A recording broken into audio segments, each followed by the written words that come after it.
Hello, Scrapbooking Station went on vacation last week to North Carolina. So this video's got nothing to do with paper crafts, but rather rocks, gemstones, and minerals. Kind of setting expectations about Gem Mountain. If you've heard about it either on the Travel Channel or the internet, some of the expectations they set are not quite realistic. So let's take a look at what I'm talking about. Okay, this was all picked out of the large bucket that they've got there for, I think it's $85, and then after tax like $91.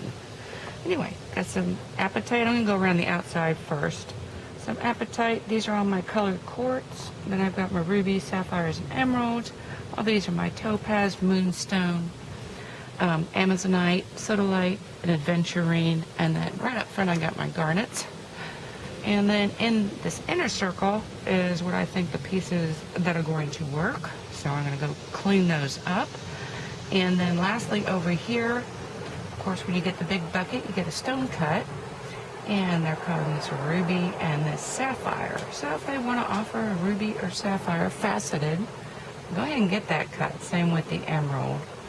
I'm going to try cutting some of this apatite out and see if I can get any and an aquamarine.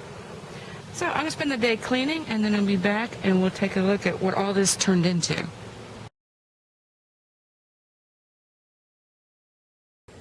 I'm on my second day of cleaning up my rough. So this is my rough cut of my rough.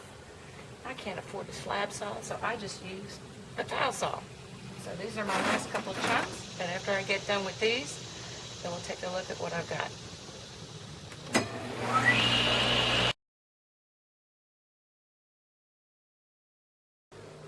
So I'm on my last step of cleaning up this rough, and that is to look inside. So any piece that I don't think is faceting grade, I gotta check on it and see if it is. So I'm gonna take most of these stones, not all of them, because some of them I know ahead of time. I'm gonna put them on my faceting machine, and I've got a 200 grit lap on here, and I may actually polish them up to 600 grit.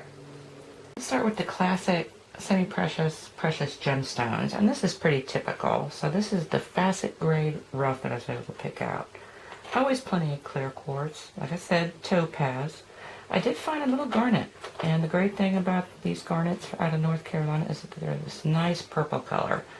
And of course, always have smoky, and then some amethyst. And so that's not to say that I toss everything else away. But let's talk about what you'd also typically find. So these are rose quartz that I've cut with rough from here. And then all my little citrines. So, I mean, you dig deep and you can find those. What you won't find are tourmalines, unless you're incredibly lucky. Kyanites, iolites, and the rubies and sapphires I'm going to talk to in a minute. Now, again, that's not to say that I don't keep some of the other grade as well. Now let's just tuck what's in here. Let me move in a little bit. So this is an amethyst I cut with the second tier rough. It's really pretty. When you see the color in it, it's actually got two bands of purple. This one's a little bit darker, then it's almost clear in the center, and then light. And I can just do that because I know how to cut. And these are other stones that probably make interesting stones, but they're not perfect.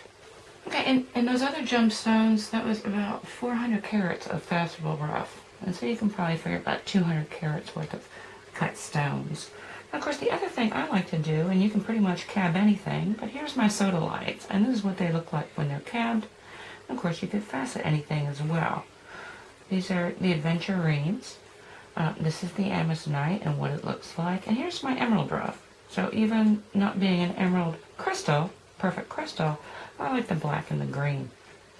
And then I'm going to try some of these before I start shooting my next video. And I just wanted to say, if we move over here to the left, you can pretty much facet or cab anything.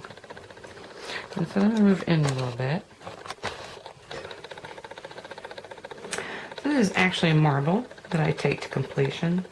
And these are pieces of beach glass. This is a rock that I found in my own yard, which obviously if it's not going to be clear, I don't mess with making a pavilion. And these are more rocks out of my yard that have been cabbed.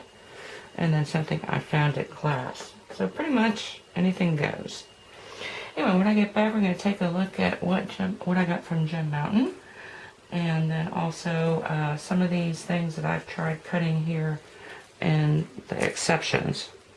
So this Apatite, which I think is going to fall apart. I've got a Sapphire. I'm going to try one of these rubies, and then I'm going to try a larger garnet. I did find a really pretty small one, so I'll probably cut both of those, and then this aquamarine, which I think is going to fall apart on the machine as well. I knew I had one more thing to add, and that's why I didn't say goodbye. No, I've got plenty more of this really rough opaque stone material left out of the bucket, so you can see where I can make an awful lot of jewelry pieces out of this. Anyway, thank you for watching, and hopefully you'll be back to see how some of these stones turned out. I'm also talking a little bit more about value and where else you can get rough.